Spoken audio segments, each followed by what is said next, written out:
வாங்க குழந்தைகளா, இன்றைக்கி நம்ம என்ன பார்க்க போகிறோன்னா, எறும்பு வெட்டுக்கிளியோட கதையை பற்றி பார்க்கலாமா?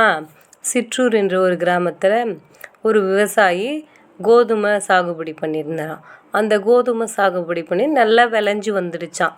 அங்கே நிறைய குருவிகள், வெட்டுக்கிளி, எறும்புகள் நிறைய அந்த அந்த கோதுமை தோட்டத்தில் சாப்பிடுமா.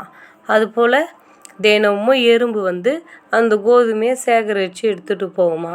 அதில் ஒரு திமிரான வெட்டுக்கிளி என்ன பண்ணுமா, தினமும் அந்த அந்த அன்னன்னைக்கு தேவைக்கு மட்டும் அந்த கோதுமையை சாப்பிட்டு படுத்துக்கிட்டு தினாவட்டா கால் மேலே கால் போட்டுன்னு படுத்துக்கிட்டு பார்க்குமா. அது எறும்புகள் சேகரித்து எடுத்துகிட்டு போகுமா உணவை. அது என்ன பண்ணுச்சா, வெட்டுக்கிளி, தினமும் உணவை சேகரித்து எடுத்துகிட்டு போகிறீங்களே, உங்களுக்கெல்லாம் அறிவு இல்லையா அப்படின்னு கேட்டுச்சான். இருந்தாலும் அந்த எறும்புகள் அந்த வெட்டுக்கிளிக்கு பதிலே சொல்லலையாம். இன்னொரு நாளும் தொடர்ந்து கோதுமை எடுத்துகிட்டு போகலான்னு எடுக்க போகும்போது அந்த வெட்டுக்கிளி சொல்லிச்சான், லூசு எறும்புகளே, தினமும் போய் உணவு சேகரிக்கிறீங்க, உங்களுக்கு அறிவே இல்லையா அப்படின்ட்டு அந்த எறும்பு பார்த்து சிரிச்சுதான். ஆனால் அந்த எறும்புங்க எதுவுமே பதில் சொல்லாத அந்த உணவு சேகரித்து எடுத்துகிட்டு போச்சான்.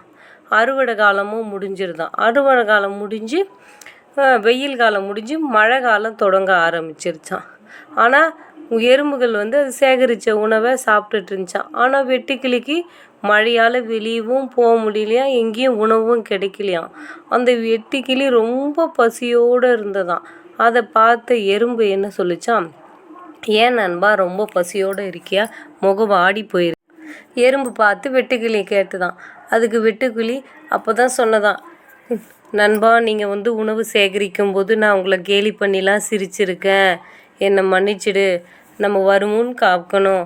நம்ம உணவை தேவையான அளவுக்கு சேமித்து வச்சுக்கிட்டா மழை காலத்தில் நம்மளால் வெளியே போகவே முடியாது. நான் எங்கே தேடியும் என்னால் மழையில் உணவே கிடைக்கல, நான் 2 நாளாக ரொம்ப பசியோடு இருக்கேன் அப்படின்னு அந்த வெட்டுக்கிளி எறும்புக்கிட்ட சொல்லிச்சான். அந்த எறும்பு என்ன பண்ணிச்சா, அந்த வெட்டுக்கிளிக்கு பரிதாபப்பட்டு தான் சேகரித்த உணவையும் அந்த வெட்டுக்கிளிக்கு கொடுத்து தான் அந்த எறும்பு.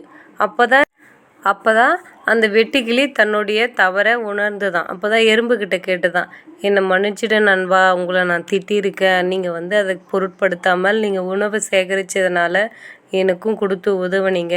இனிமேல் நான் யாரையும் கேலி செய்ய மாட்டேன், இனிமேல் நம்ம நண்பர்களாக இருக்கலாம், ஒற்றுமையாக இருக்கலாம்னு சொல்லி எறும்பு கூட அந்த வெட்டுக்கிளி நண்பர்களாக ஆயிடுச்சான்.